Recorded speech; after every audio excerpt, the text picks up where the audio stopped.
Introduction. A lot of marketers have all sorts of wrong ideas about social media marketing. Some think that you only need to post viral content to get tons of traffic overnight. They actually believe that if you are able to pump that much traffic to your target website, a large chunk of those people will buy whatever it is that you are selling. Maybe you're selling services, maybe you're selling an event, or maybe you're selling products from an online store. It doesn't matter. According to this idea, you just need to have a lot of traffic, courtesy of viral content on social media, and you will get the conversions you're looking for. There is an assumption that social traffic, regardless of which platform it comes from and regardless of how you qualify that traffic, converts to sales readily. Sadly, none of these assumptions are true. In fact, all of them are tragically mistaken. If you believe in any of these, don't be surprised if you spend a lot of time, effort, and money, only to end up with a whole lot of nothing. Welcome to the club. Effective social media marketing can be reduced to one metaphor. Master this metaphor, and you probably will make money on autopilot with social media traffic. Screw up this metaphor or remain clueless to it, and you'll continue to struggle. You'll continue to believe that social media traffic can easily be generated through viral content. You might keep running after that unicorn, only to get tired and frustrated. It doesn't have to be this way. You just have to have the right metaphor or the right conceptual model to make social media marketing work for you. Best of all, you can make it work on autopilot. You probably have heard all sorts of set it and forget it systems. You probably bought at least one of these products. Well, they're definitely on the right track as far as their label. Social media marketing can be automated. It can be mastered to the point where it can produce income after you've said it. But getting there is another matter entirely, and that's the price people have to pay. And unfortunately, most people are not willing to pay that. They're excited about shortcuts, but they're not willing to take the stairs to get to the top. At the back of their minds, they're thinking that there has to be some sort of elevator. There is no shortcut. You have to work with this metaphor. And what am I getting at? Well, the secret to effective social media marketing is an inverted pyramid. It looks like a funnel. That is the metaphor you should have in your mind when thinking of ways to get traffic from social networks and social media platforms and turning that into cold, hard cash in your bank account. I need you to keep this idea of an inverted pyramid in your mind. It should have a wide base at the top. The top of that pyramid is heavy visibility. It has to be there. You need to be visible on the 4 major social media platforms. I'm talking about Facebook, Twitter, YouTube, and Pinterest. Taken together, the traffic volume you can get from these 4 platforms is mind-blowing. They can potentially pump a tremendous amount of traffic, but that's just part of the equation. That's just the top of the funnel. Potentially, you can push a lot of traffic from the top. That's how wide the top of the funnel is. This training will focus on these 4 platforms, but you can pretty much use the tips that I'm going to share with you and modify them to market on other platforms since many of these principles easily apply. You might need to modify them a little bit. For example, if you were thinking of marketing on Instagram, a lot of the things that I will teach you about Facebook, Twitter, YouTube, and Pinterest can be tweaked to work well on the Instagram platform. Now that you have a clear idea of the heavy visibility that you can achieve with social media, keep in mind that visibility does not mean traffic or clicks to your site. This is a myth. The visibility that I'm talking about means visibility on those platforms. When people share your content within those platforms, you can enjoy a tremendous reach within such platforms.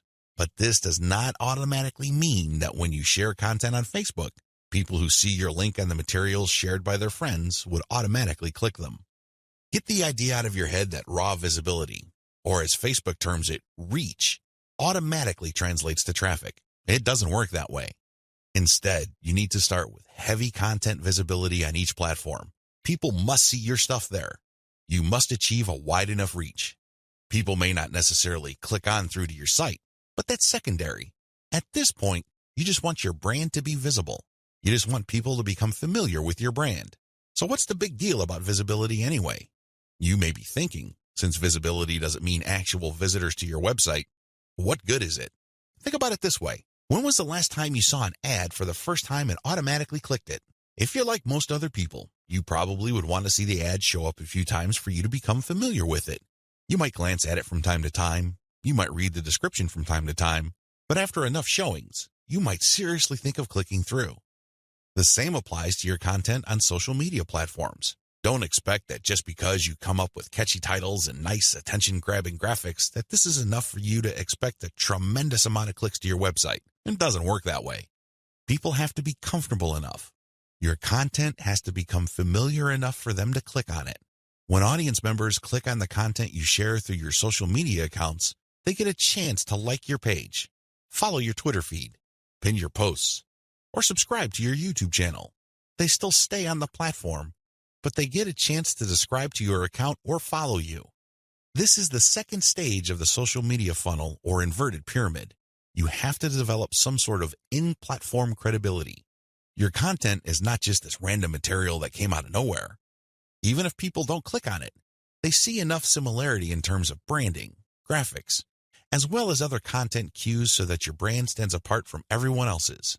Again, they may not necessarily be motivated to click, but with enough repetition through social media channels targeting certain topic categories and hashtags, your brand doesn't remain an unknown quantity. Once you have people checking your content out through your social media accounts, you can then send them call to action content, CTA.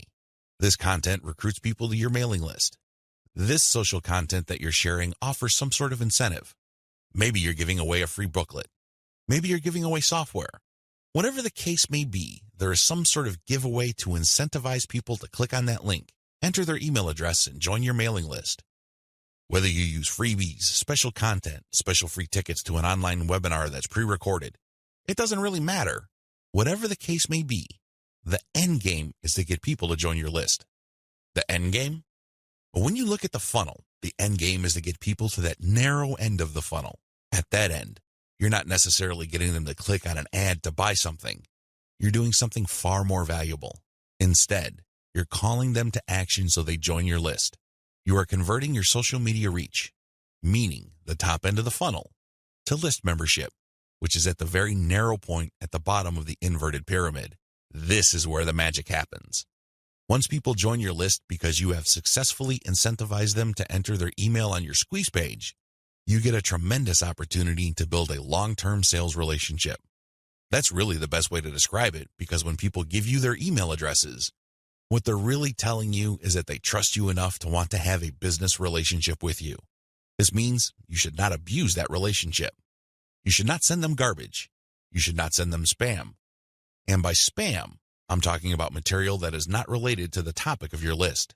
Stay on message, because if you're able to do this, you would have a tremendous opportunity to shape the conversation and continue to sell and convert your list, not just once, not just twice, but over the long haul.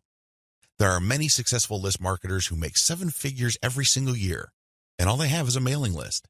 It all depends on how you build that list, who's on that list, and what you are selling on that list. Regardless of how you cut it, you can turn what would otherwise be a huge amount of social media reach into a loyal list.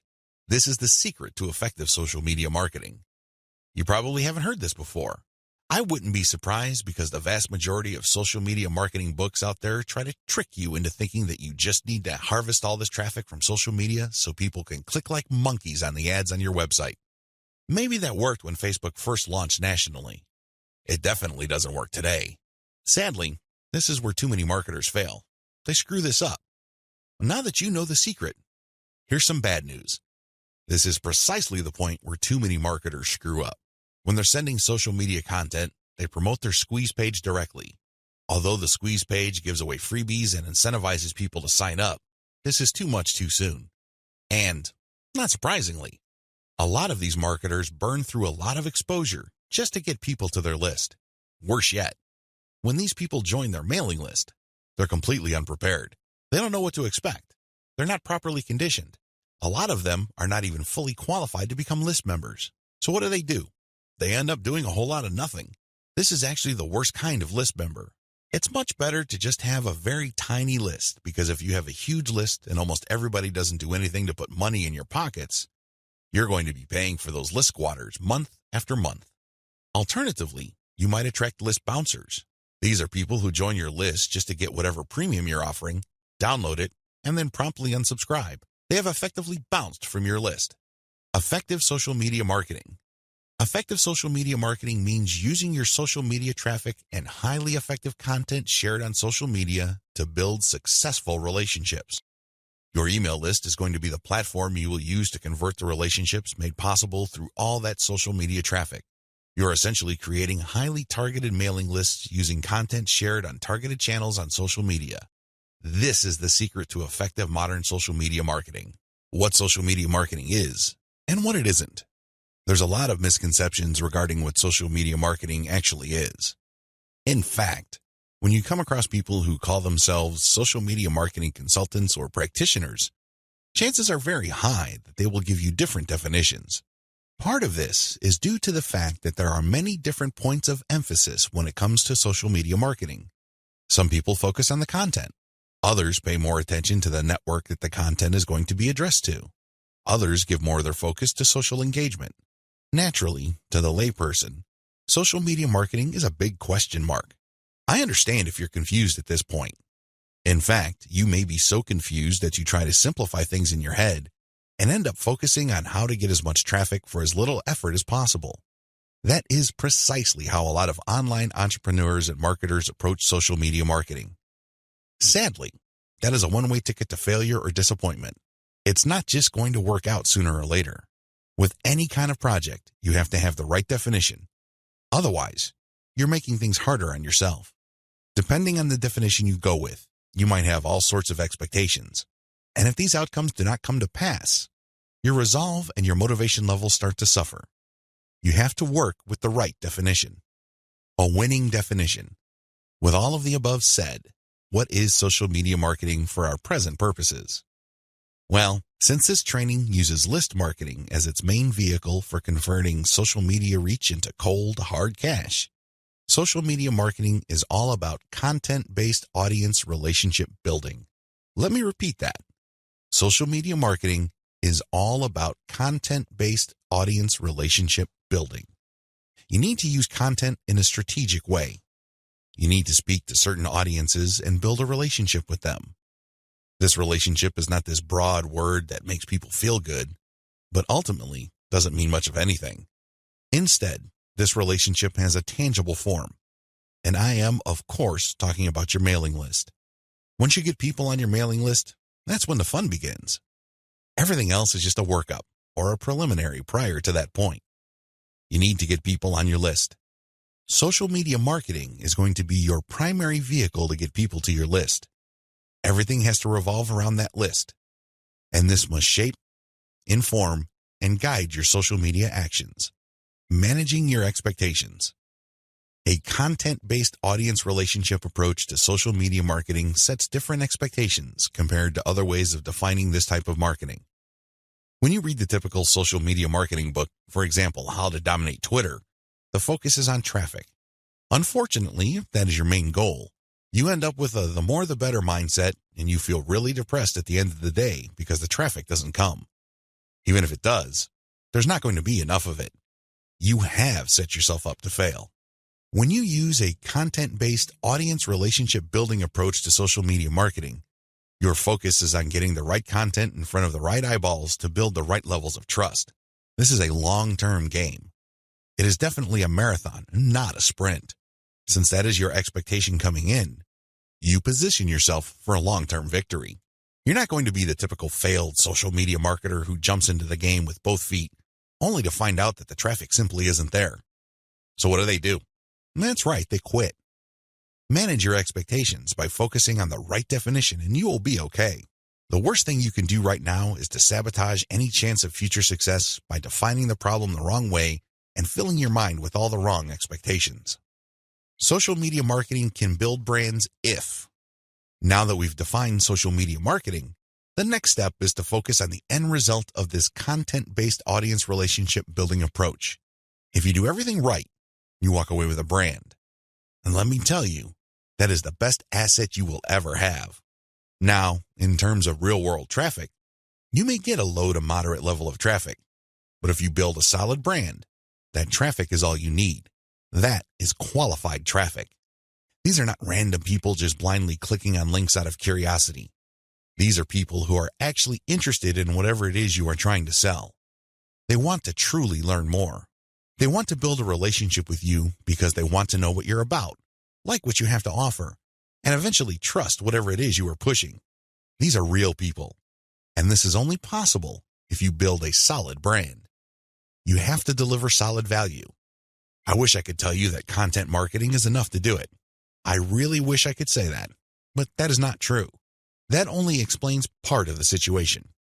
Sure, you have to deliver content that people truly are interested in, but at the end of the day, when they join your list, they are expecting and deserve value.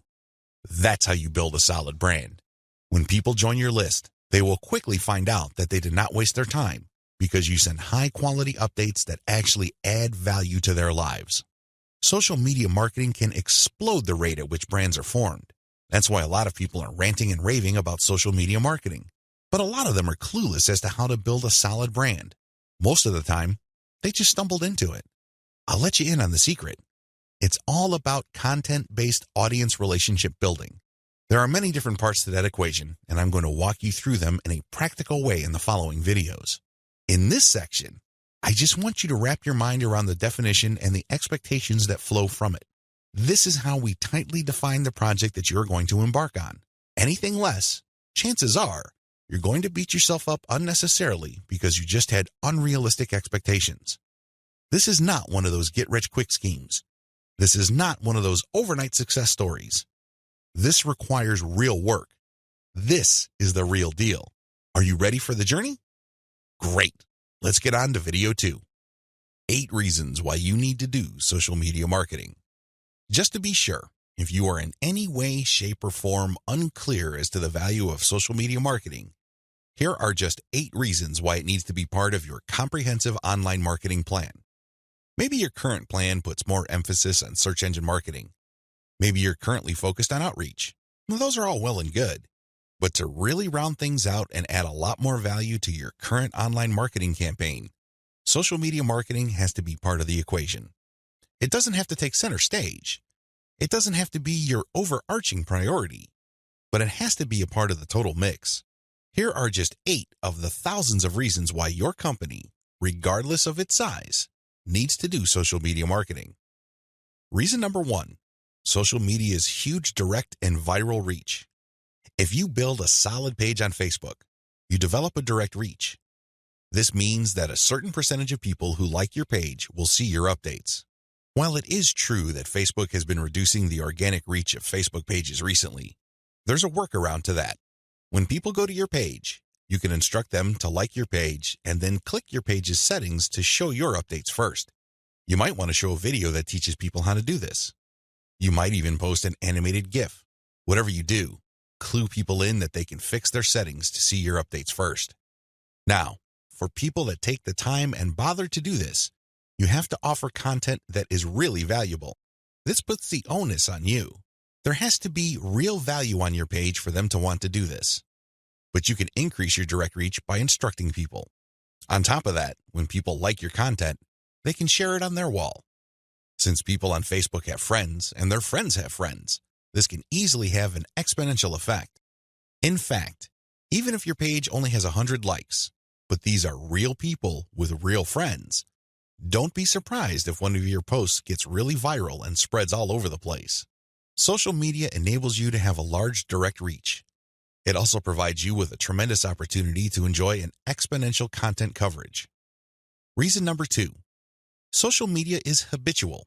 While different demographics have shown softening or weakening of social media usage on a daily, weekly, or monthly basis, this still doesn't take away from the fact that a lot of people habitually use social media.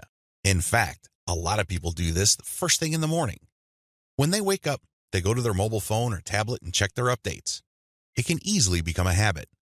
This gives you a tremendous opportunity to get your content and brand in front of many interested eyeballs. Reason number 3, target audiences use different content formats. The great thing about social media marketing is that you're not restricted to just one content format. You're not restricted to video, pictures, links, blog posts, text, or audio files. Instead, different platforms specialize in different formats. And when you create content for one platform, you can easily make different versions of it in different formats to spread out to other platforms. For example, I write a blog post and post it on Facebook. I create a very attention-grabbing graphic for that blog post. So when I post it on my Facebook page, A preview of the image shows up and it grabs a lot of attention. People click on it and they end up on my website. I can take that graphic and share it on Pinterest. I can take the text of my blog post or article and create a slideshow video out of it and share it on YouTube. I can also take that video and embed it in my blog post. I can strip different parts of the article or post itself and feed it into Twitter along with the link to the full post or article. Do you see how this works? You get access to the different audiences or those different platforms by simply repurposing or recycling the same content that you made for one platform and sharing those other formats on other platforms. This increases your potential reach. Reason number 4, most social media platforms can be segmented. If you've ever been to Instagram, you know that when you see a picture, it usually has many different tags. If you've been on Twitter, you'd see that a lot of the hot tweets also have hashtags. Those tags are very valuable. When you use a tag with your content, you are essentially categorizing your content. People use those tags to search for content. This is a very powerful segmentation tool. People who are looking for cute Chihuahua puppies will use certain hashtags that are different from people looking for libertarian political posts. If you have a very tightly defined audience, social media platforms' built-in segmentation tools and features can definitely help you. You probably already know that huge audiences that are not very targeted are essentially worthless. Thanks to social media marketing segmentation features, you can get a smaller volume of people from many different platforms, but you can rest assured that these people are actually interested in whatever it is you are saying. These segmentation tools go a long way in helping you to find a very refined and well-qualified audience base. This, in turn, increases your likelihood of making a sale. Reason number 5, sharing content on most platforms can be automated.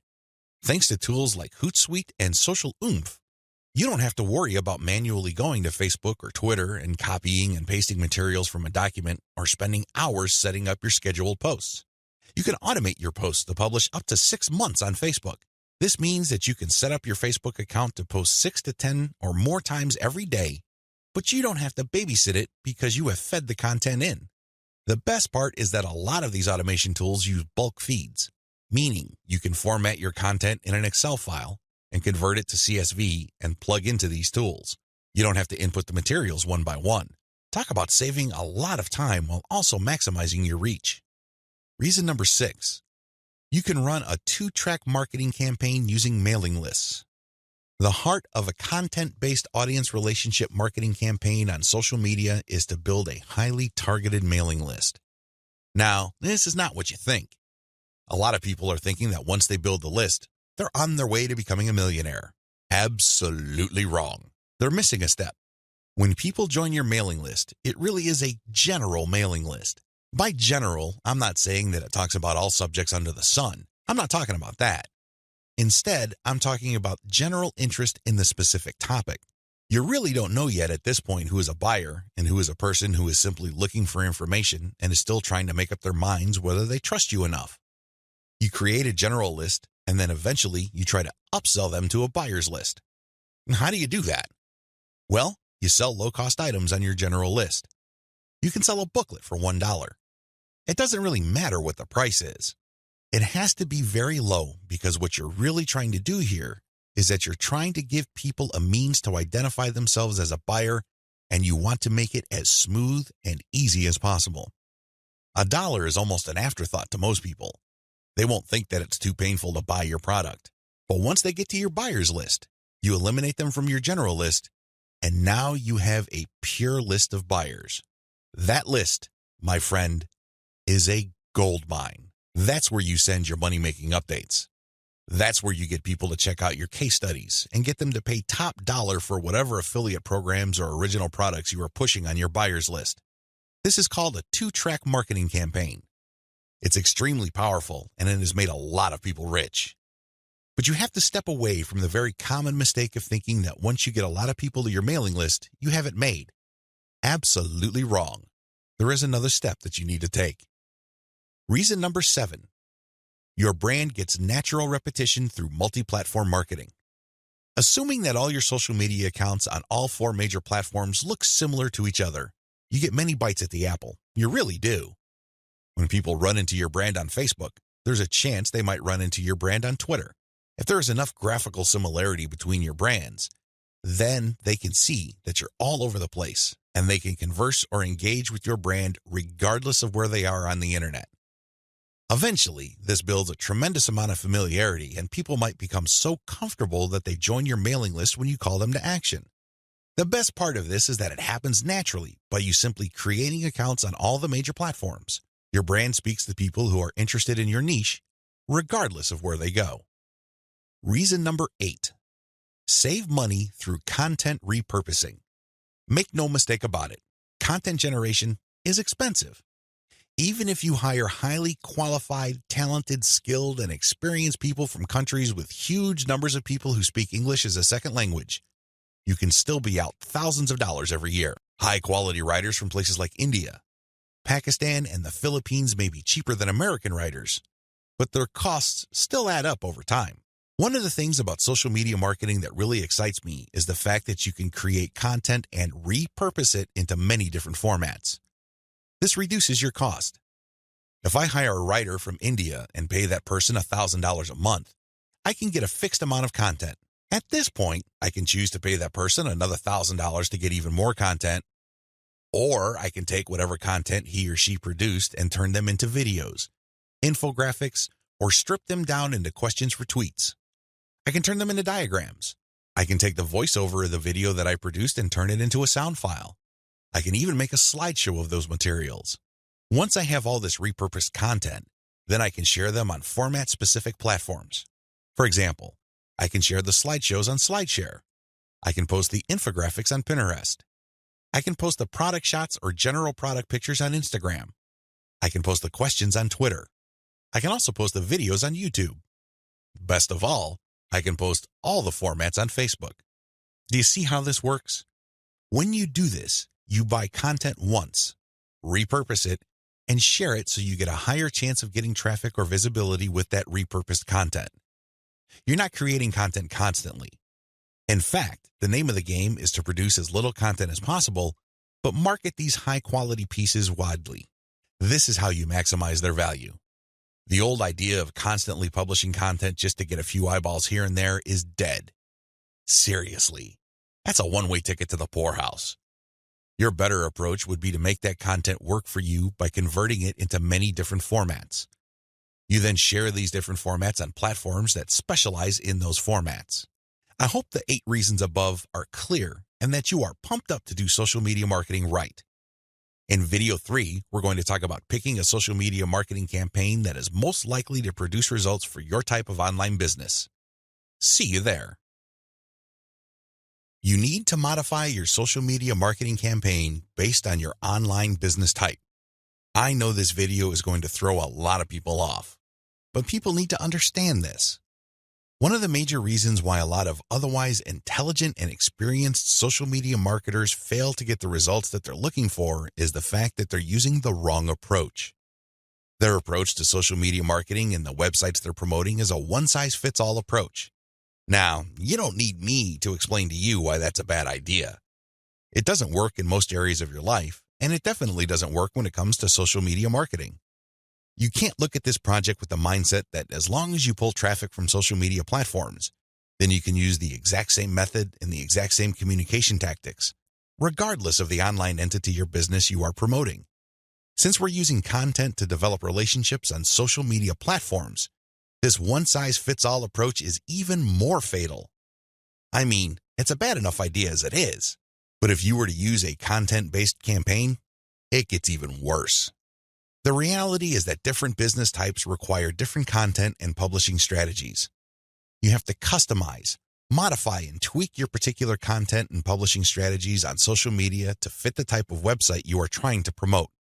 Now, there are a huge number of website variations out there. In fact, there are too many. I would venture to say that the only limit really is your imagination.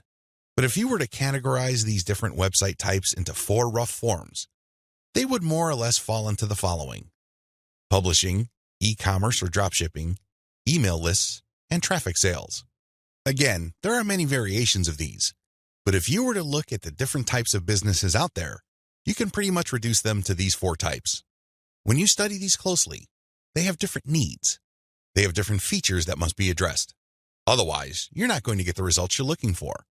Unfortunately, a lot of social media marketers would try to promote a blog the exact same way they would try to promote a dropshipping or e-commerce website. Similarly, somebody who is essentially just trying to sell their social media traffic is trying to do content marketing like somebody with a blog. It doesn't work. It doesn't make any sense. The bottom line is obvious. Different strategies require different content types. You must start with the type of online entity you are promoting. Are you promoting a blog? Do you have a website that uses a lot of articles? Do people contribute content? Well, you have a publishing website. Do you have a dropshipping online store?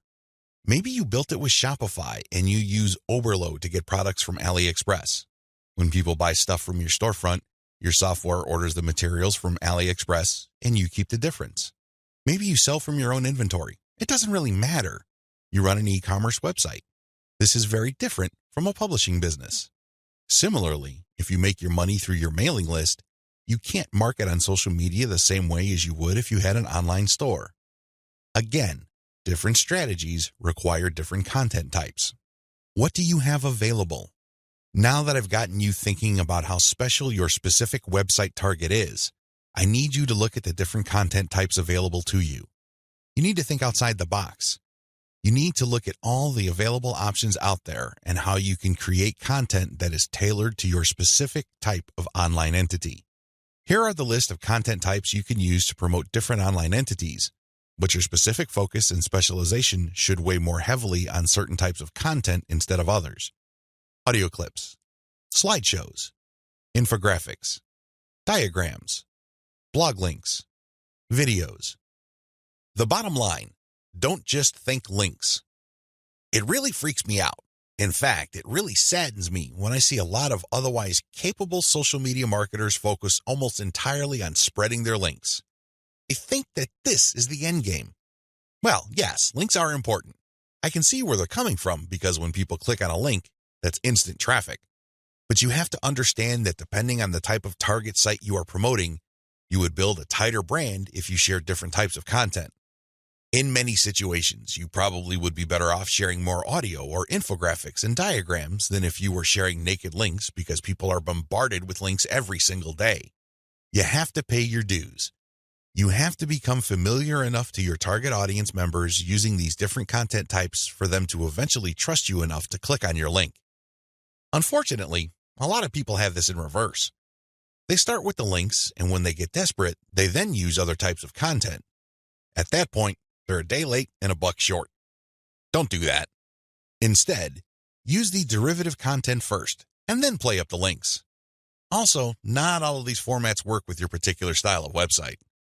I would suggest that you look at your competitors first and pay close attention to the type of content they are currently sharing. What kind of format do they use? Are they sharing mostly picture quotes? Are they focused primarily on video? Do they have a special fondness for diagrams? This is not random. This is actually telling you all you need to know about how to appeal to your target audience members. This is no time to be revolutionary and come up with something new completely out of left field. That's not going to work. There's a reason why your competitors are not doing this. At this point in the game, you should focus on what everybody else is doing and reverse engineer their formats. Once you have established a distinct brand, then you can experiment with different formats, different ways of doing things, and possibly coming up with something that is distinct to your brand. But until and unless you reach that point, you need to focus first on reverse engineering what everybody else is doing. In other words, let them do your homework. Focus on what they're doing right and build on it. Figure out their areas for improvement and come up with a more compelling offer. Pay attention to what they're not doing. Avoid those because obviously it doesn't pay. I hope I'm being clear here. Make sure that your content types as well as your sharing strategies fit the type of business you're in. A little bit of reverse engineering can definitely go a long way. The classic way to do social media marketing and why it is a waste of your time. Before I jump into the actual meat and potatoes of this training, I need to devote some real estate to how other people are doing social media marketing. I need to do this because it's very tempting for people to engage in the same practices. I can see where they're coming from. It is easy. It's like seeing some chump change in front of you, and it's almost irresistible to fight the urge of bending over and picking up that change. But when you do that, it will throw you off. It will give you a false sense of incentive or reward, and don't be surprised if you end up giving into your worst instincts, only to walk away with less than nothing. This happens all the time because human beings, being the way they are, would always take the path of least resistance. Who can blame them? But by warning you about how this works out, it is my hope that you stay away from this and focus instead on investing your time, effort, and energy on the right way to do things. The classic approach to social media marketing. So what is the classic approach to social media marketing? Well, it's actually quite simple. Whether we're talking about Instagram, Twitter, or Facebook, you need to only follow, like, or friend people who are interested in your niche. You connect with all these people, and then after you have followed them, a lot of them would actually follow you back. For example, on Twitter, for every 100 follows, don't be surprised if maybe 20 to 30 people follow you back. Now, this is where it gets really bad. Classic social media marketers would then spam their followers. They would just send all sorts of unrelated garbage, and then they would unfollow. Do you see the pattern? Follow, get followed, spam, unfollow. I wish I could tell you that they do this sporadically, but instead, these self-professed professional marketers use all sorts of sophisticated software to do this. Up until a few years ago, this worked like a charm. This was a great way to get a lot of Twitter traffic, but not anymore. This pattern instead can get you banned. More importantly, whatever traffic you do manage to get using this tactic is not going to be any good. Why? There's no targeting.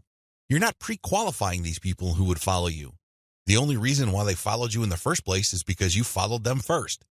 Where's the selection there? Where's the targeting there?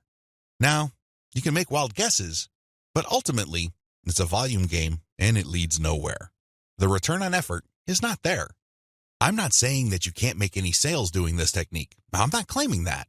But what I'm saying is that whatever rewards you get are not offset by the wasted time, effort, and energy, as well as opportunity costs involved.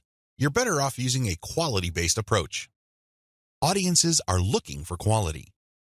The bottom line to modern social media marketing is to use quality content. Your content will speak for you. Your content will do the pre-sales job regarding your brand. In other words, your content is your representative. It speaks to the values you want your brand to be associated with. The sad reality, even if the follow, get followed, spam, and unfollow technique still works for some people, the rules have changed. Social media platforms will reward or punish you based on engagement. If you want an extreme example of this, just look at Facebook. Facebook used to be a traffic gold mine. Not anymore. You need a really high level of engagement to preserve your reach on Facebook. If you get normal levels of engagement, good luck. That's how bad things are, and that's why I need to take this time to spell out why this classic social media marketing no longer works. Other failed methods. I would be remiss in my duty to educate you on failed social media marketing strategies if I don't also mention other failed techniques. First, hashtag hunting no longer works. This technique involves marketers finding hashtags that are trending. They basically would publish niche-specific content, but use unrelated or irrelevant hashtags and pair them with their content. They do this because they want to hitch a ride on the upward trend of those hashtags. They know people are searching for those hashtags. They know that these hashtag trends are hot, so they want to poach as many eyeballs as possible. Unfortunately, the traffic that you get is not going to be any good. People are looking for specific types of information, and when they see that your content is so obviously unrelated, they're not going to click through. You might even get reported. Another failed method you should stay away from is influencer spamming. There are many influencers in most all niches. If you want to see this in action, go to Facebook or Twitter. There are many specialized pages and specialized Twitter accounts. Now, constantly mentioning those influencers on your content is not going to help if your content doesn't really add any value. There has to be a reason why you are engaging with these influencers, and drawing their attention is not enough. Getting them to look at your content because you think your content is hot is a lousy idea. Instead, you should focus your engagement tagging based on what they did. For example, if an influencer was talking about recent trends in athletic shoes, then that person would be fair game for an article I post regarding the latest trends in athletic shoes and what they mean in terms of the bottom line of large footwear apparel companies. That influencer would be directly interested in what I have to say because I'm sharing content that is not only high quality, but is directly related to stuff he or she is already talking about. Do you see the specificity here? Do you see the direct link? Now, compare this with an influencer who talks only about Forex, and I tag that influencer when I'm talking about Bitcoin. That person's going to get annoyed. Do you see the difference? Finally, automated publishing with no outreach is not going to work. Basically, what you're doing is throwing spaghetti on the wall and hoping something sticks. If you're just publishing content on an automated basis on Twitter, Facebook, Pinterest, and other platforms, it's anybody's guess whether people would actually engage. You have to do some outreach. You have to draw eyeballs to your content. You have to find existing pools of highly qualified audiences and get your social media account in front of their eyeballs. Use your very best content. If you do this right, your automated publishing on social media will be greatly rewarded. Use a shotgun approach and you're probably going to get the same results as other failed social media marketers. 10 steps to faster and easier modern social media marketing. In this video, I'm going to give you an overview of the 10 steps I'm going to teach you in this training. This training is a product of many failed experiments. Believe me, if you've been exposed to some type of hot or groundbreaking social media marketing technique or strategy, I've been there. I've done that. This training is a product of all my experiences. I know what works and I know what doesn't. I also understand that people have different skill levels, time horizons, and project resources. I understand the limitations. I understand most people's concerns regarding social media marketing. Accordingly, I've come up with a 10-step program that appeals to most social media marketers, regardless of how small or how big their budget is, and regardless of their skill levels. If you're looking for a truly effective social media marketing game plan that you can set up to pretty much work on autopilot, this is it. Please understand that these steps that I'm going to lay out are exactly that, steps. You need to follow them. You can't skip a step. You can't assume that since I mentioned certain keywords or I'm talking about certain themes and topics that you have mastered this already. I need you to look at all this information with an open mind and pretend you are learning social media marketing all over again. If you don't have that mindset and you are all too eager to skip steps, don't be surprised if the plan that I'm teaching you will not work for you. How can it? You zip through it. You rushed. You skipped through certain key parts. You need to be patient with this program by going through each step. Don't go to the next step until you've mastered the step you're on. I know you're busy. I know you don't have the time, but you need to do this right. Otherwise, you only have yourself to blame if things don't work out. Are we clear? Okay. Here are the 10 steps to faster and easier modern social media marketing. Niche research and targeting. Content curation. Reverse engineer your competition's top content. Create fine-tuned payload content. Market your mailing list right. Unlock the power of repurposed multi-platform content. Automate content sharing. Scale up your targeting. Sell to your list differently. Reinvest your profits the right way. Those are the 10 steps. I know they sound pretty simple. They definitely appear pretty straightforward, but the devil, as always, is in the details. See you in the next video. How to do niche research and targeting the right way. I can't even begin to tell you how many times I've run into social media marketers and they automatically want to know about traffic generation. Forget about niche research. Forget about consumer intelligence. Don't worry about setting up the right site to get in front of the right target audience eyeballs. Let's just skip straight to the good stuff. That's the kind of mindset that I run into all the time. And that's why a lot of people struggle in this game. You have to understand that until and unless you find yourself barking up the right tree, you're just going to be chasing your tail. I know I'm using a lot of dog analogies, but these are the most appropriate. Most people are simply just chasing their tails and wasting a whole lot of time doing stuff that doesn't really add to their bottom line. A lot of these, and I would guess all of them, can be quickly dispensed with if people only did niche targeting ahead of time. In other words, know your audience. Since you have a clear profile of who your target audience is, the next step is to go to these different social media platforms and find them there. Believe it or not, whatever it is you are promoting, regardless of how esoteric, obscure, or weird it may be, there are already people on social media platforms talking about or showing interest in whatever you are promoting. I know it sounds crazy, it sounds weird, but it's absolutely true. Your job as a marketer is to find those audiences on these social media platforms. The way to do this, of course, is to identify your business's target audience. Sadly, most marketers don't even bother with this. Instead, they just look at social media marketing as a simple task of finding traffic. That's it. That's the name of the game. That's all there is to it. If you want to be successful, you need to be clear about who your target audience is. And believe me, this is not always easy.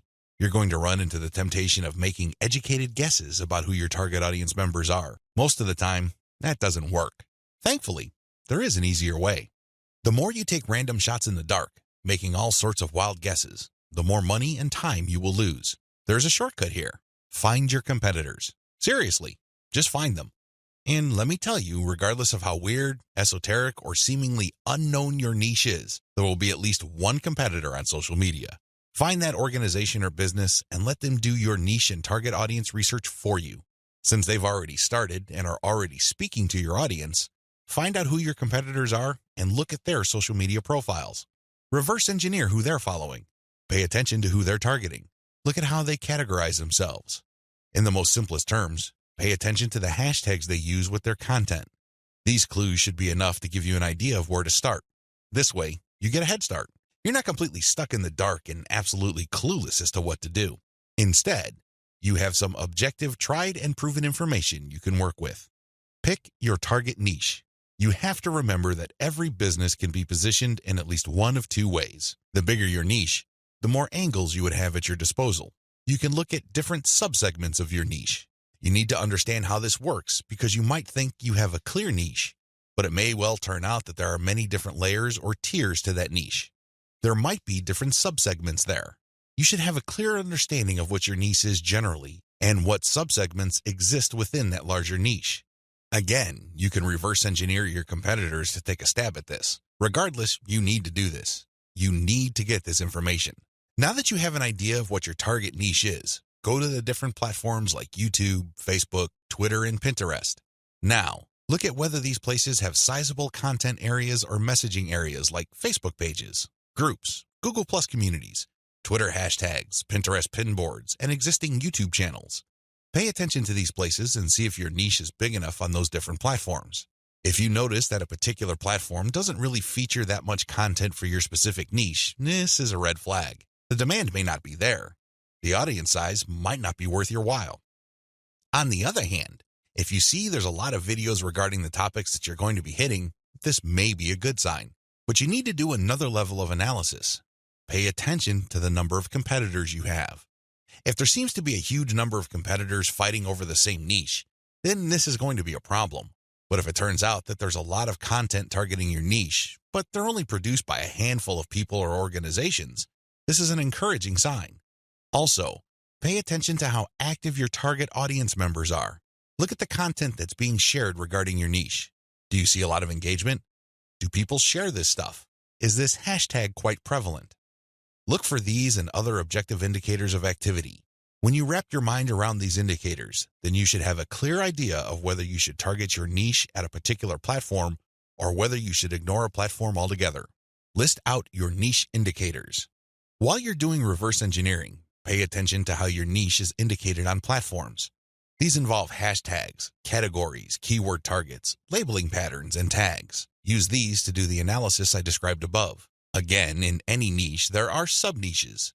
So your goal here is to find a sub-niche or a way of positioning your content so you don't run into a ridiculous amount of competition. You're still tapping into a sizable pool of demand, but you're not making things impossible for yourself by running headlong into well-entrenched professional competition.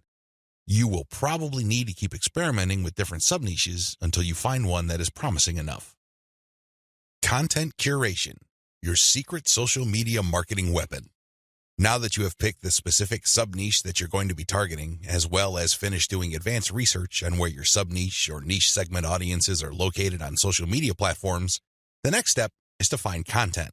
I've got some good news and some bad news. The good news is that you stand to save a lot of money. The bad news is that you need to put in a lot more time and pay attention to details. There are no two ways about it. You cannot drop the ball when it comes to the quality of the content that you are going to be sharing on your social media accounts. Each and every piece of content you share must build your brand. This is non-negotiable.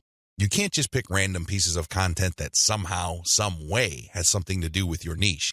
That's not going to help you get the right eyeballs. That's not going to help you establish the kind of credibility and authority you need to eventually convert highly specific and qualified traffic from social media into cold, hard cash. What is content curation? As I mentioned above, you stand to save a lot of money with content curation. This should be obvious. After all, you're not going to be using the content that you yourself created. Content curation is all about picking other people's content and sharing those materials on your social media accounts. This creates a win-win situation. Since you're sharing links and descriptions of such content, the creator of that content gets free traffic. You, on the other hand, get to build up your credibility because people are rewarded for following your accounts with highly targeted, highly specific, value-added content. Everybody wins. The user wins, you win, and of course, the original content creator comes out ahead. This is how it's supposed to work. You win big time because you save a tremendous amount of money not having to create a huge amount of original content. If you've ever tried to write your own stuff or outsource content creation, whether in the US or to other parts of the world, it can get quite expensive very quickly. Content curation enables you to build credibility with your audience in a very inexpensive way. You use other people's content. You get to entertain them, build credibility, and gain their trust. The downside here is the time. Sure, you're not spending greenbacks, but you're definitely going to be spending time. As I mentioned above, you cannot be indiscriminate when you are trying to do content curation. Whatever goodwill you have built up for your brand will go up in smoke if people catch on to the fact that you are just randomly curating and spreading low-quality content that may have something to do with your niche. That's not going to cut it, not by a long shot. Adopt the right content curation strategy. Now that you know where your target audience members are on social media platforms, you build credibility by populating your social media accounts with highly credible, high-authority third-party content. This is called curation. In between those materials, you're going to be sharing your own original content. From time to time, you're going to call people to action to take a look at the incentives you're giving away for them to join your mailing list. This is how you play the game. When people follow you, they are rewarded with top-notch content. It doesn't really matter whether you produced that material or it was written by somebody else. Your followers get rewarded for following your account. They get niche-specific material. Eventually, you build trust with them because you only send them the very best materials. They start paying attention to your own materials. More importantly, they start noticing the content you share, which actively encourages them to sign up to your mailing list. This is the key. You intersperse your own original content. You create an impression of quality in their minds because you're sending only the very best third-party content. You then mix in your own original content, which is of the same quality as the other stuff you're sending. Eventually, they warm up to your brand, and this is where your call to action content comes in. You call them to action regarding the freebies you're giving away. Maybe you're giving away software, a booklet, discount codes, or even a full-blown book. It doesn't matter. You are ethically bribing them to enter their email addresses so they can download the incentive. That's how you build up your mailing list. On top of all this, when people join your mailing list, you call them to action to share the emails that you're sending them. Maybe you should ask them to forward that email to their friends. Maybe you would want them to copy and paste the material and post it on their Facebook wall. The best part to content curation is that it's very easy to automate. Seriously.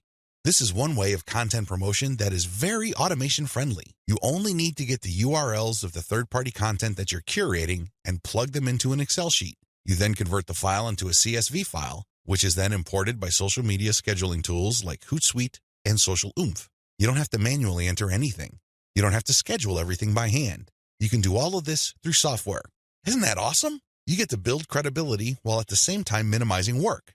Now, with that said, you need to pay special attention to the content quality. High attention to detail is the key. You have to resist the temptation of running basic keyword searches on Google or on social media platforms and grabbing anything that is somewhat related to your niche. That is a one-way ticket to brand destruction. You worked hard to build your social media brand. It really would be a shame to see it all go up in smoke because the content you're curating is very unpredictable when it comes to quality. There may be several days when you're sending the very best, cutting-edge reports on your niche, followed by a few days of just completely worthless content. What do you think prospective fans would think? Either they would think that your brand is unreliable or you're unprofessional. Whatever the case may be, you're not going to be convincing people that your brand focuses on the very best in your niche. You need to be very discriminating when you select your content. You have to read through the materials. Make sure that the content is alive, updated, and well-written. This, of course, takes time. The trade-off, obviously, is that you don't have to spend money. Regardless, you need to pay close attention to the content that you're sharing because it represents your brand. The quality it contains either makes your brand look good or erodes your brand. It's your choice. Reverse engineer your competitors' top content. In the previous video, I mentioned that you're going to have to mix in your original content. Now, the question that's probably on the top of your minds is, how do I know which content to produce? Well, there are two ways to do this, like I mentioned earlier in this training. You can try to figure out things on your own and engage in all sorts of experiments, or you can just simply allow your competitors to do your homework for you. I hope you can see which path is the easiest. It should be obvious. If you are sending the very best content on your niche, your original content must be at the same level or better. Otherwise, your followers are not going to take the bait. They're not going to trust your brand. They appreciate the fact that you're collecting all this information, and they're probably going to stick around and follow your social media accounts. However, you can't count on them to do much of anything else. There's really no incentive for them to join your mailing list. Why should they? Your content is not that great. They only need to compare the kind of original content you produce with the other top-notch third-party stuff you're sharing to see your weakness. Do you see the problem here? You have to produce top content if you want your brand to be credible. Thankfully, this is easier than you think. Simply reverse engineer your competitors. Look at their most successful stuff. How do you know? Look at the social media indicators of their content. How many likes does their top content get? How many shares? Is there any other indicator that shows that this content actually has traction? Maybe you should pay attention to the number of comments for that content. Maybe you would want to run a backlink checker on a piece of content and see how many other blogs or websites link to that piece of content. This is how you measure the overall success of any single piece of content so you can use it as a template, if you will, for your own content. I'm not saying that you should rip it off. Instead, I'm encouraging you to use it as a starting point and come up with something so much better. Focus on what works. When you look at your competitors' most social pieces of content, you are basing your own original content on themes and topics that actually work.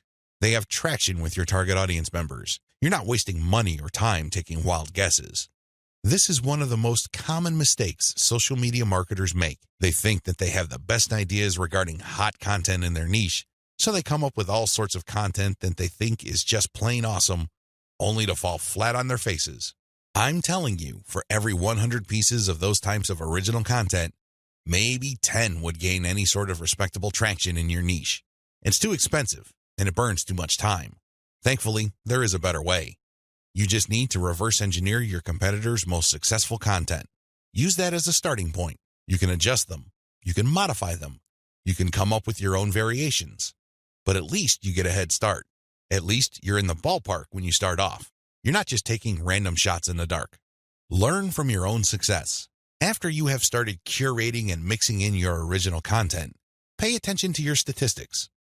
They should tell you which of your content gets the most love. If you notice that a handful of your curated third-party content gets a lot of retweets, shares on Facebook, or any other indication of social media engagement, pay close attention to those pieces of content. At some level or another, they struck a nerve. They caught your audience members' attention in a very positive way.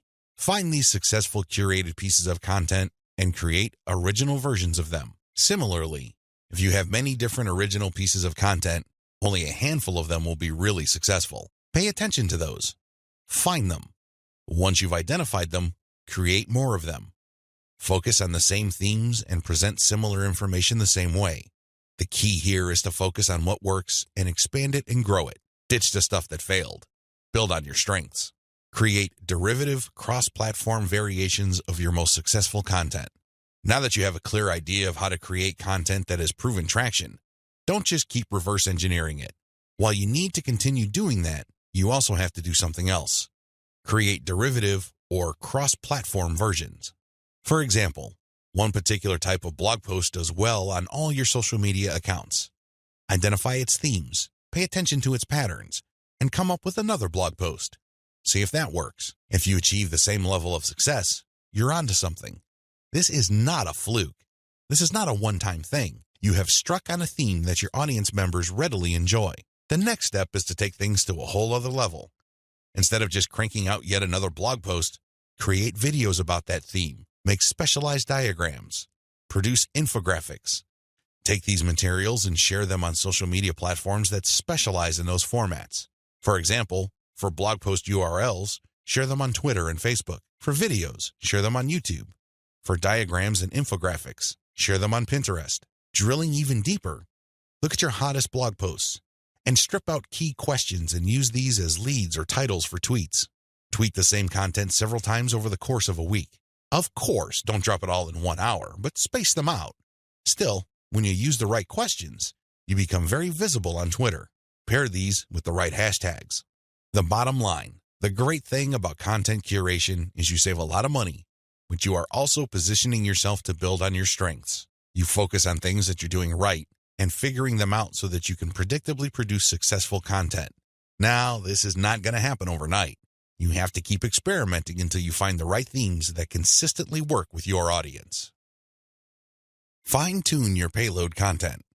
As I have mentioned previously, you can come up with your very own content based primarily on the social signals of the top-notch third-party materials you are curating. Put simply, when you are going through your research, you will keep coming across certain pieces of content which get a lot of engagement on social media. These are all the objective indicators you need to understand that you are looking at high-quality, high-demand content. At that point, you can come up with your own version of that content. You can use it as a template, so to speak. Another approach would be to just do curation first. You just take all the high-quality third-party content with great social signals and put them all on auto-publish on your social media accounts. You run this curation campaign for several weeks. Soon enough, you will see a pattern. Eventually, you will see that some of these materials get a lot more engagement than others. At that point, you can then come up with your own version. Personally, I pick my own content using both methods. If I'm in a hurry to get people to sign up to my mailing list, I do the first method. But if I'm unsure about the niche or I'm still trying to feel my way around in terms of understanding my audience, I would stick to the second method. There's really no one right answer. It really all depends on your situation. The great thing about the second method is that you are picking out your original content strategy based on what actually works in terms of your social media accounts. You have to understand that even though high-quality third-party content may have a lot of objective social signals, those signals may have been generated in different contexts. Maybe the original publisher was doing something that you may not be doing. Do you see how this works? Still, you can definitely do the first method if you're in a hurry. But if you have some time to spare, you might want to try the second method. Do curation first, let it run, and then pay attention to your statistics. You should be able to see a pattern. In fact, based on my experience, content that tends to do well often falls within a narrow range of themes. In fact, in some of my campaigns, almost all of the content that got a lot of love from the internet was focused on one question. That's how focused your audience's needs may be. You should pay a lot of attention to the following. Look at the engagement of the content and the click-through. A lot of social media marketers drop the ball at this point. They think that it's all about engagement. I'm telling you, regardless of how many likes, shares, or comments a piece of content gets, if people don't click through, those engagement signals are not worth much. Remember, at the end of the day, you want traffic. That's the whole reason why you're doing this in the first place. Getting caught up in how many shares, likes, or comments you get is not going to do you any good. You have to always pay attention to the click-through. There has to be some sort of ratio between total engagement and click-through. The higher the ratio of the click-through, the more attention you should devote to a piece of content. Study high click-through and high engagement content closely. Now that you have identified curated content that performs well, the next step is to analyze them with a fine-tooth comb. Ask yourself, what problems are people interested in when they read this piece of content? How are these pieces of content positioned or presented? Do they use some sort of emotional headline? Do they use subheadings that ask questions? Do they drag the person along? Or do they just lay out the information dead center? Pay attention to cosmetic issues. People do judge a book by its cover, and blog posts and articles are no different. How are these materials formatted? Do they have big pictures? Do they have header pictures? Do they use diagrams? What are they doing exactly? Once you've answered all these questions and you're comfortable with the answers you got, the next step is to create your own content specification sheet. This is going to be your template. Now, make sure that you're not just basing it on one successful piece of content. That third-party content might be a fluke. The company behind it might just have gotten lucky, and for some reason, that piece of content went viral. That's not going to help you. You have to base your template on the success of many different pieces of curated content. This way, you can be more confident of the fact that even if you barely comply with all the specifications, you would at least get some decent and positive results. Using the information above, Create payload content. Now that you have gotten your template together, you need to create your own high-quality, high-engagement original content. This content is going to be used to sell people on your mailing list. When they read this content, they're supposed to get excited about joining your mailing list. This is content that is most likely to be credible and most likely to be shared. Are you excited? Well, don't get too excited. A lot of people jump in with both feet and they end up sabotaging themselves because the payload content they create looks like an advertisement. That's obvious spam. Nobody's going to trust you with that. You're obviously trying to pull tricks and play games. That's not going to work. Instead, the content must be informative. Think of it as an infomercial. You're selling something, that much is obvious. But people have to walk away with solid value. You have to walk that tightrope. There's a thin line between shoving stuff down people's throats and providing solid value without asking for anything in return. You have to come up with a decent compromise between the two. The bottom line is, whatever you do, the content you produce must be valuable. It must add value to the lives of people reading your materials. That's how you build credibility. That's how you get people to get excited about your mailing list. Remember, your list is supposed to add value to their lives. It's going to be very hard to give that impression when the content that you share is worthless. I hope you can see that. I'll see you in the next video. Market your list right. Now that you have figured out your payload content, the next step is to understand what kind of giveaway you're going to have to use to get people to sign up for your mailing list. In an ideal world, people can see the value you bring to the table. They only need to look at the content you share as well as the crucial information they get from your premium content. They see this premium content and they see what you're about, what you have to offer, and why it's such a good idea to sign up to your mailing list. Unfortunately, things don't work out that way. Even if you have the very best blog posts and articles on your website, people still need a push to sign up to your mailing list. This is where incentives come in. You're going to offer free, high-quality premium content, but you're going to repackage it in a way that people would appreciate. Maybe you put in a book. Maybe you come up with some sort of cheat sheet or resource sheet. Or perhaps you can strip it all down into a booklet or even convert it into software form. Whatever the case may be, this premium free giveaway content is going to act as an incentive for people to join your mailing list. They get a copy of whatever it is you are giving away for free in exchange for their email. I call this an ethical bribe. You're bribing people to sign up to your list. Normally, they wouldn't. Only a very few people would take the time and bother to sign up for your list, regardless of how awesome your blog posts and articles are. That's just the reality. Finding out what to use as an incentive. I hope you can see the logic behind giving away freebies so people can sign up to your mailing list. People need a push. People need some sort of extra sweetener to get the deal going. They need something extra to get them off the fence and onto your mailing list. Now, the next step is to figure out what kind of incentive to give away so people would join your mailing list. The good news is, you don't have to start from scratch. You don't have to take wild guesses. You don't have to take shots in the dark. When you pay attention to your top-performing original content, you should have all of the information you need to come up with a compelling incentive. For example, if you run a gardening blog and you notice that a lot of people click on share and otherwise engage with your content on tomatoes, it's probably a good idea to come up with a free giveaway book on how to build your own inexpensive tomato greenhouse. You see how this works? Pay attention to your best-performing original content. Look at the questions they answer and look at the questions they fail to answer. This way, you can use your popular content as a launching area for your incentive content. You let your readers know that if they need more information, and they will because the content that they're enjoying are missing certain items, they should click on this link. That link, of course, is your squeeze page. The squeeze page advertises your giveaway and lists out the reasons why people would want to download that giveaway. It's pretty straightforward. You're just offering premium content that your other freely available content is already pointing to. They're pointing to that content because they don't contain that material. They do a good job of building credibility and authority. They do a great job adding value to the lives of your readers, but it's also obvious that there are certain parts that are missing. For those extra materials, they have to sign up. It's absolutely free. It doesn't cost them a dime, but they need to sign up to your mailing list. This is how you set up your mailing list. It has to be closely tied to your premium content. Coming up with incentives or freebies that look like they came out of left field because they're unrelated to whatever it is you're currently doing is not a good idea. Chances are quite good that you're going to fail. When you come up with incentive content that is directly related to the materials you're already sharing, you create a feeling of value. There's also a feeling of exclusivity.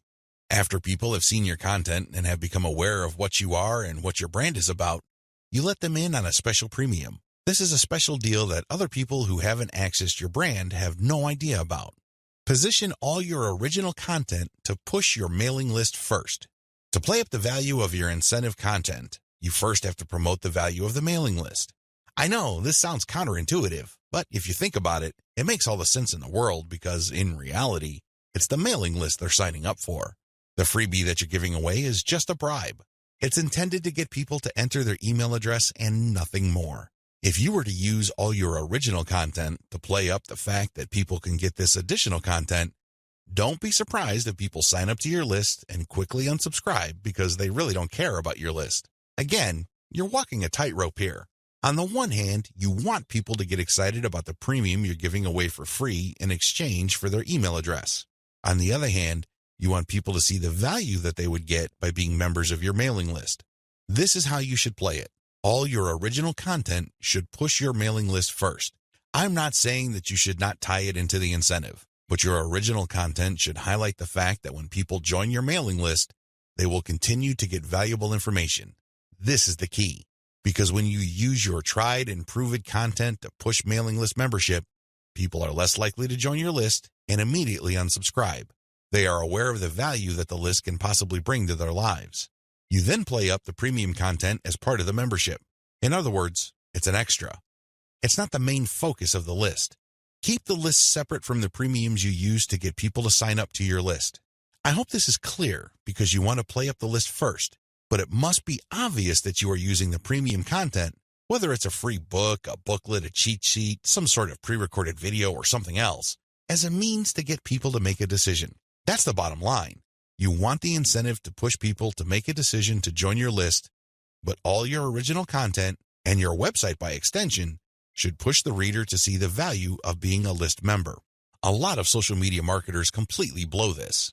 They think that it's all about marketing the incentive. Well, to continue with the example I raised earlier, what happens after you get people to sign up to your list in exchange for the Greenhouse Guide? That's right, nothing. Why? You played up the value of the Greenhouse Guide to such an extent that people are clueless as to what other value they would get from your mailing list. Indeed, don't be surprised if people start reporting your list as spam after you start sending them updates. They were so focused on getting the free book that the updates from your mailing list completely took them by surprise. This happens all the time because of faulty messaging on your blog or website. You cannot afford to play the game this way. You worked hard to pull all this social media traffic to your site. You spent a tremendous amount of time, effort, and resources to build a solid brand. Unfortunately, you're dropping the ball if you market your mailing list this way. You must sell the list first, but the incentive must be used to push people to make a decision. This is the proper order of priority. Anything else will fail. Set up your squeeze page for maximum social appeal. As I mentioned earlier, you should use your content to push your mailing list. You should use your content to upsell your squeeze page. But this doesn't mean that you can get away with badly designed squeeze pages. It's not going to cut it. Your squeeze page must be well designed. After all, this page is a specialized recruitment page. When people get on this page, you have to make the case as to why they should join your list, and not just for the incentive.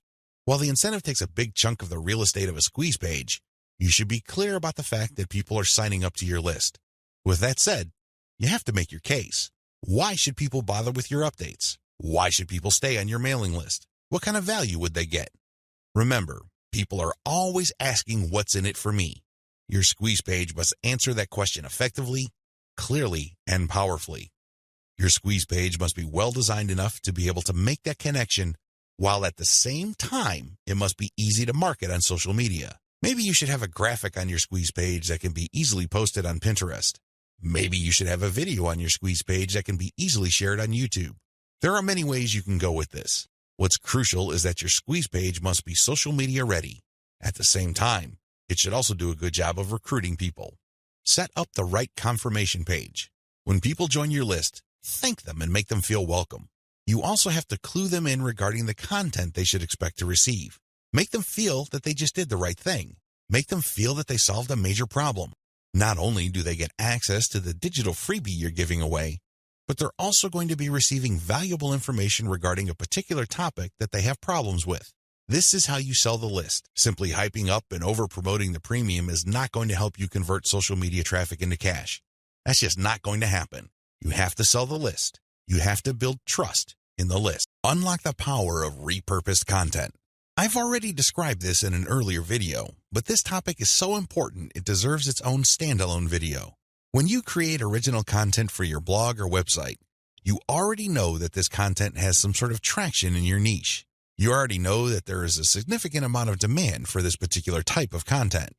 Not only did you base your decision on the social signals of your reverse-engineered competitors' content, but you're also picking out content choices based on your own statistics. In other words, you're basing your best content on tried and proven material. You're not taking shots in the dark. You're not taking wild guesses. You're not crossing your fingers and hoping that something sticks. Instead, you have based your decision on what actually works. Congratulations! But you shouldn't stop there. Once you have noticed that this content really performs based on the amount of clicks as well as the social media engagement it gets, the next step is to repurpose that content. Turn them into other types of content and reshare them on platforms that specialize in those content types. For example, if your blog post is getting a lot of retweets and clicks, you might want to strip the blog post into questions. This isn't all that hard because if you look at any type of content, it consists of answers to questions. The questions may not be obvious. The questions may not be plainly stated, but the content is meant to address certain concerns. These concerns can be reworded into questions. Strip your most powerful and best performing content into a series of questions. Each question then is linked to the article or blog post that answers it. Tweet these and pair them with niche-specific hashtags. By using automation tools, you can rotate different questions that essentially promote the same piece of content. Since you're rotating hashtags, there's a high chance that different people looking for different segments of your niche would become aware of your tweet and possibly click through. Another thing you can do is turn your article into slideshows. Each article brings to mind many different mental images. Come up with different pictures for each of the topics raised by your article and create a simple slideshow using PowerPoint. Share these PowerPoint presentations on SlideShare.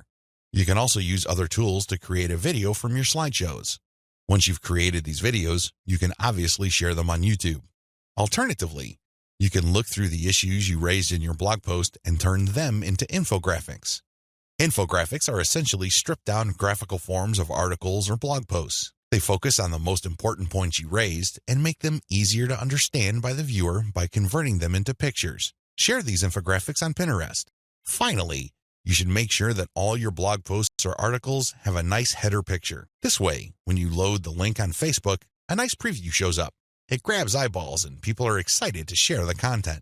On Facebook, you have a wide range of content formats to choose from. You can share links, videos, infographics, photos, diagrams, and even audio files. After you share materials on your Facebook page, you should then get the link to that post and then share that Facebook page link in Facebook groups that cater to your niche or a related niche. This is how you unlock the power of repurposed content. If you play the game this way, you spend less time creating content and more time promoting.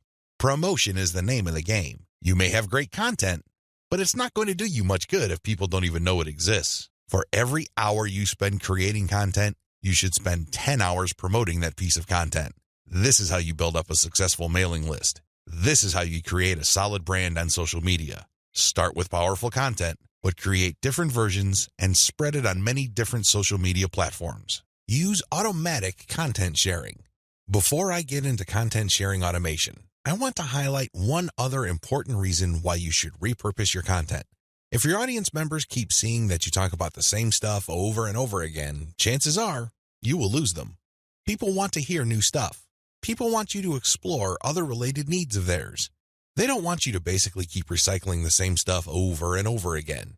Unfortunately, that's precisely the kind of risk you're running if you simply focus on giving people more of the same successful stuff. You know that a particular content theme works. You know it gets a lot of engagement. You know that it draws a lot of clicks.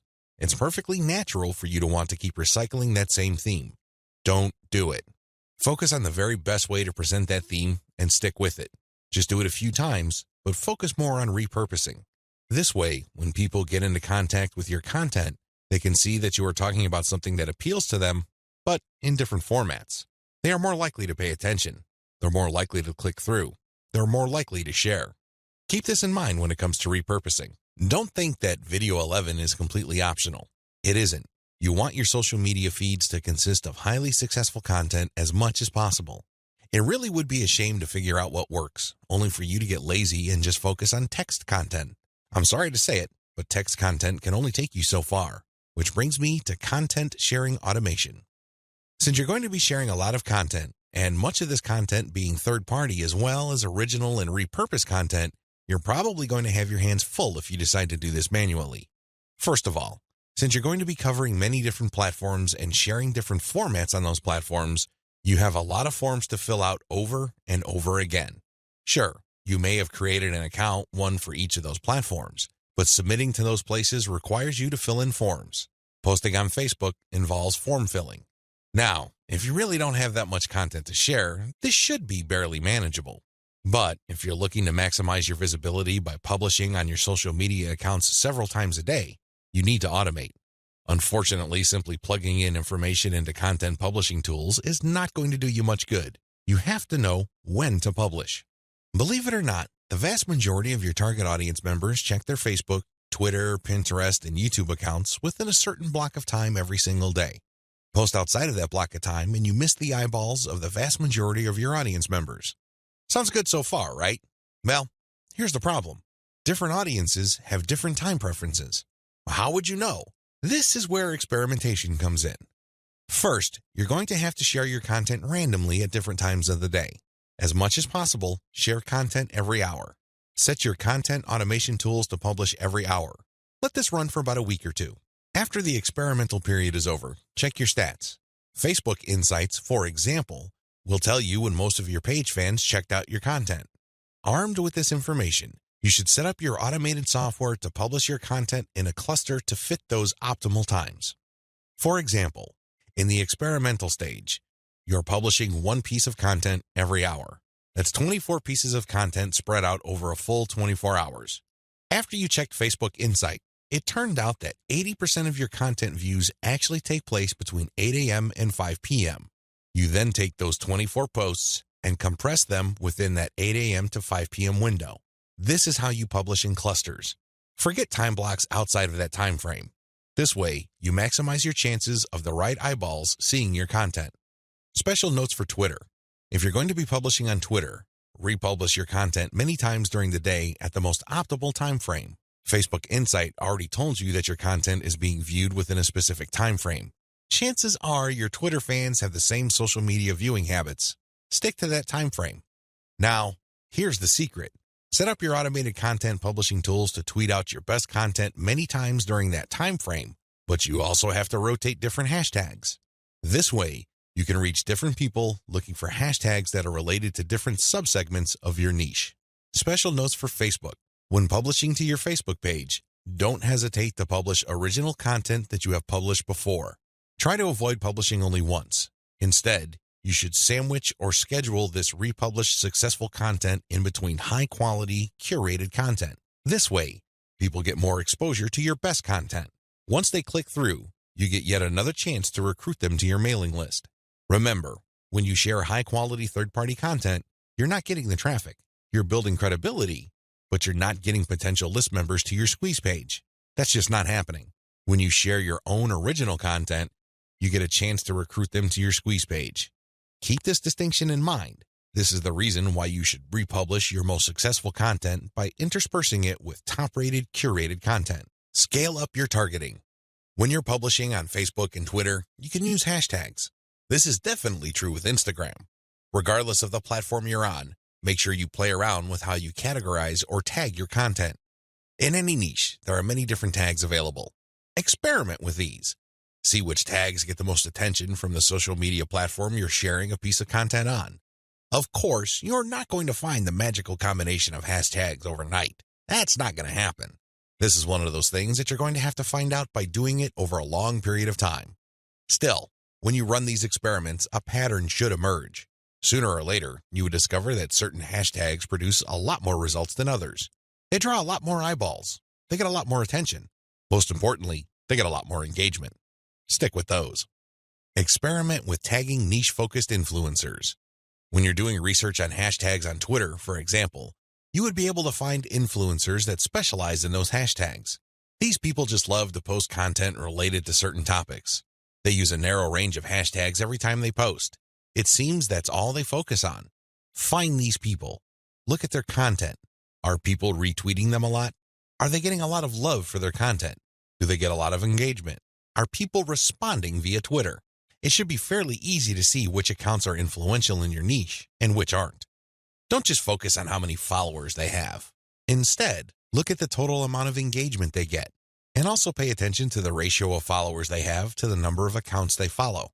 For example, if I find Mike Smith to be a big poster in my niche because it seems that he just seems to rotate among the 10 hashtags that are most relevant to my niche, I look at his followers in relation to the number of accounts he's following. If he's only following one person, yet he's being followed by 15,000 people, Mike Smith might be an influential person. I say that he might be because I'm also going to have a look at the engagement levels of his posts. Are his posts getting a lot of retweets? Are a lot of people responding? Are a lot of people clicking the heart icon? If his content has these factors, then his account is probably worth following. Most importantly, you should tag influential people on Twitter when you post. You use your most powerful hashtags and you mention them in your post. This can help you get on their radar. These people would be put on notice that you are also sharing content that is similar to the stuff that they are interested in. If they check out your stuff and they like what they see, don't be surprised if they share your content with their following. Engage with them. Let them know about your questions or suggestions. In fact, you should engage with them so much that you can possibly create a relationship where they would publish your guest posts if they're bloggers, or discuss whatever it is you're doing on their social media platforms. At the very least, when you partner with them, they become part of your content distribution network. In fact, a lot of them can even get you interviewed on influential blogs in your niche. Don't think that influencer engagement is simply restricted to tagging people. That's just the beginning. That's actually the tip of the iceberg. They can do so much more for you. You just have to continuously engage them and be social. This doesn't mean that you have to kiss their butt. This doesn't mean that your stock response to all of their posts is amazing post or great post, I love it. That's not going to work. That's not going to push the ball far enough. You have to actually engage. And oftentimes, this might seem like you're criticizing them. This might seem that you are offering a negative view, but you need to get their attention. You need to bring home the point that you actually know your stuff and that you are also credible in the same niche space. That's how you get them to take you seriously. That's the kind of engagement that builds respect. Otherwise, you're just going to look like another member of the choir. They really don't have any incentive to interview you or post your guest content. Why should they? You're not really sharing any information or suggesting any points of view that are different or distinctive. Experiment with paid traffic. Only after you have spent a lot of time drumming up free traffic from social media marketing should you even think of buying traffic. I know this sounds a bit extreme, but it's the absolute truth. Why? Well, in the beginning, you don't know when your target audience members will be reading your content. In the beginning, you don't know what their demographic breakdown looks like. How many males compared to females are in your audience pool? Do males or females like certain types of content that you share? What are their age ranges? Where are they located? I hope you see the big picture here. You have to use free traffic to do initial audience intelligence. Once you've gotten all these important insights, you can then start paying for Facebook ads and other platforms' ads. If you start any earlier than this point, you probably would end up wasting your money. Study your statistics first. Pay close attention to audience patterns. Take out ads based on these patterns. Sell to your list differently. At this point, you have turned social media traffic into list members. Congratulate yourself. You've managed to do something the vast majority of social media marketers cannot do, or, worse yet, don't even think about doing. It's quite an accomplishment. Unfortunately, even at this point, it's still too easy to drop the ball. In fact, a lot of people who have mailing lists stay with one mailing list. They think that as long as people who visit their blog sign up to their mailing list, they're good. Well, at a certain level, they're correct. A certain percentage of those list members will buy affiliate products that you promote on your list. A certain fraction of your mailing list will buy your original products. Some may even visit your online store and buy merchandise. But the problem here is that if you accept this scenario, you are settling for cents on the dollar. You really are. Don't you want to maximize the value of all your hard work, focus, and energy you invested in your venture? Wouldn't you want to maximize your return on effort? If you want to get maximum results from your mailing list, You have to sell your list differently. There are really no two ways about it. Every other approach would lead to, at best, mediocre results or, at worst, no results at all. Keep the following tips in mind. Use different content on your list. When people join your mailing list, chances are they join because they got exposed to some of your content. They already know what you talk about. They are already familiar with the quality of your content. They understand the themes that you focus on. That's why it doesn't make any sense for you to feature the same exact content on your list. Sure, you may make some changes. You might change the title. You might even switch things around. But people aren't dumb. They can see right through that. They can see that you are recycling content and feeding them stuff that they have probably seen before. Do you think this kind of practice builds confidence? Do you believe that doing things this way will build trust? Of course not. You have to use different content. What kind of content will you have to use? Well, first of all, you already know what your most popular pieces of content are. Start with these. No, I'm not talking about republishing them. I'm talking about analyzing them and seeing where the gaps are. Are there any questions that are left unanswered? Are there any questions that were raised by the answers that you gave in those popular pieces of content? These should be enough to get your mind going as to the kind of finely tuned, high-value content that you're going to be sharing on your list. Remember, your updates are the ultimate reward to your list members. Sure, you may have positioned your squeeze page to reward subscribers with a premium, but once they downloaded that premium, they really have no other incentive to keep reading your emails. Do you see how that works? So do yourself a big favor and make sure that the update content you send is the reward. That's how you get people to open your emails and read your materials over and over again. Reward them for being on your list. Don't drop your guard. Don't take it easy. Don't give in to laziness. This is your time to rise and shine. Everything else that happened before this was just a dress rehearsal. This is it. This is where the rubber meets the road, and you better perform. Use premium content. If you really want to hit the ball out of the park with your mailing list, send updates that really highlight how original the content is. Well, how do you do this? Use social proof for case studies. These are testimonials of people that have taken your advice or who have experienced certain things that you talk about. When people read these stories, they can't help but be engaged. They can't help but be absorbed into the narrative. These people sharing their testimonies are real flesh and blood human beings with real problems that your readers can relate to. That's the kind of compelling content that will take your list to a whole other level. Why? Most of your competitors are just recycling their stuff. Sure, they're recycling their best stuff because that material is tried and proven, but they're not really distinguishing themselves. They're not really doing their brand any favors by taking the easy way out. You have to commit to doing things differently. This is how you build loyalty around your content. Remember, when you're running a mailing list, your content is composed of the emails you send out. No more, no less. Upsell, upsell, upsell. I can't say the word upsell enough. If you want your list to make money, you have to upsell. Now, you don't have to be a hero. You don't have to overdo this. You don't have to come off like some sort of super salesman. If you're like most people, you know how annoying pushy salespeople are. You probably will push back. You will probably tune them out and unsubscribe. I can't say I blame you. That's how most normal people respond to pushy salespeople. By upsell, I am just telling you to send content that highlights a problem and a solution. That's all upselling is. You remind people of their range of problems, and you remind them of certain solutions to them. Now, of course, just like with most things in life, there are good solutions and even better ones. Your job is to send email updates that get people excited about finding a solution and laying out common solutions that are good, but are not the best. What you're doing here is you're drawing their attention to the very best solution to their problems. For example, if you run a social media marketing mailing list, you can tell people that creating picture quotes and videos from pictures is a great solution to their original content needs. But an even better solution would be to automate these materials where people just click on images and all of a sudden, a video is created. It saves a tremendous amount of time, effort, energy, and most importantly, the created video would then automatically be uploaded to their social media accounts.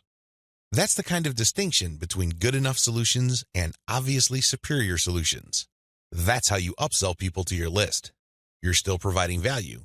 You're still answering their questions. You're still addressing their needs. But you're laying out a range of options. They can try to do things on their own or try to do things the way most people handle the problem, or they can try something else. When they look at that something else, that's when you sell your affiliate product, your original product, or your service. Regardless of how you do it, you need to upsell, upsell, upsell. I wish I could tell you that this was easy. I wish I could tell you that this is just a simple matter of laying out some alternatives and then playing up the best solution. The best solution, of course, pays you a commission and you make money off each sale. Unfortunately, it's not that easy and it's not that simple. Here's the reason. When people join your mailing list, they actually have different motivations. Some people are there because they just want to get the freebie, but they're too lazy to unsubscribe. You cannot really get rid of these people. These people don't open your emails. They cannot be bothered with reading your emails. They really don't do you much good. In fact, they can harm you because if there's enough of these list squatters on your list, your mailing list provider will charge you more money at the end of every month. You have to actively filter out your list based on open rates so you can get rid of these individuals. Again, you cannot eliminate them entirely, but you can minimize their numbers. Other people are initially excited about your mailing list, but for some reason they stopped reading your emails. Even others constantly check your emails, and they really love what you have to share, but the problem is they feel that your premium offers are simply too expensive. Now let me clue you in on a secret. When somebody tells you that whatever you're offering is too expensive or too unaffordable, what they're really trying to say is that you haven't completely sold them on it yet. Alternatively, you haven't completely filtered them yet. Either they're not motivated enough or you did not give them enough reasons to be motivated. Regardless, they're still on the fence. You need to push them off the fence. Expert salespeople know this because in the big scheme of things, there's no such thing as unaffordable. If you talk to somebody and you convince that person that they absolutely need to buy your product, there's really no difference between a $10 product and a $1,000 product. They will get that product because you have elevated their perception of that product to the realm of need. People take care of their needs first. Their wants are often left at the back burner. I hope you understand this. I hope you get this. It's not because your affiliate product is too expensive in absolute terms. Instead, it's because you have failed to either qualify the prospect or make your case. And this is why simply upselling by itself is not going to work. You have to take the next step, which I'm going to describe below. Use the $1 list filtration method. You have to filter your list members into two groups, interested people and interested people who buy. These are two totally different groups of people. Now, please understand that just because people open your emails religiously, it doesn't necessarily mean that they would buy from you. Like I said above, maybe you did not present your case properly. Maybe you did not qualify them properly. This $1 list filtration technique that I'm going to teach you enables you to filter your list members properly. What you would do is, instead of trying to upsell people to $19.95, $34.95, or $349.50, or any other similarly priced products, everything that you're going to be selling on your general list will be priced $1. No more, no less. By general list, I'm talking about the list all people who sign up to your mailing list get on. This is your default list. I want you to treat this general list as your starting list. This is kind of like the vast, unfiltered, generic mass of people who are interested in your brand. When you upsell people using $1 offers, you enable people to segregate themselves based on their motivations. These are people who are motivated enough to spend $1. In other words, they see the value in your content, and they are willing to put their money where their mouth is. Now here's the secret. There's really very little distance between paying $1 for something and paying $100 for something. This is a lesson I learned firsthand. When I first tried this, I thought the only people that will get on my dollar list are cheapskates. These are misers. In the back of my mind, I thought that they're just not going to buy big-ticket items. Boy, was I proven wrong. If somebody is able to psychologically hurdle the distance between 0 and 1, they can, given enough exposure and enough content, hurdle the difference between $1 and $100. This is not theory, nor is it speculation. I see this all the time with my own two eyes. Your job is to filter your general list. You're basically telling people, when you run these $1 offers, to prove to you whether they are just interested or truly interested. This is a self-segregating mechanism. Use it. People who sign up for your general list are interested in quality content. That's what they're there for. But only a fraction of them would actually be willing to pay money. You make your money off this golden fraction. You use your buyer's list to make real money. Again, you have to sell your list differently. This applies to your two types of mailing lists as well. Your general list, they get quality information that is distinctive like social proof and case studies along with upsell messages. Your buyer's list, on the other hand, gets more in-depth material with higher value upsells. Again, if somebody's willing to go from $0 to $1, you have a tremendous opportunity to get that person to go from $1 to $100, $1,000, or whatever amount you want. Now, keep in mind that the higher the dollar value, the lower the conversion rate, but you get the point. You have to get people to segregate themselves based on their readiness, willingness, and eagerness to buy. And since $1 is essentially friction-free, this list filtration method works like a charm. Reinvest your profits the right way. By this point, the $1 filtration method has enabled you to make a decent chunk of cash every single month from social media traffic. The next step is to create a business. At this point, you might be feeling that you're just engaged in a hobby. It's a well-paid hobby, but still a hobby nonetheless. This too can be a trap. This can hold you back from the great success that you could otherwise achieve with social media. How do you turn the information that I shared with you into a platform for a business that can withstand the test of time? Simple. Reinvest your profits the right way. Move into other niches after you master your system. This training helps you identify your target niche. I've also given you the techniques to do well in that niche using social media traffic.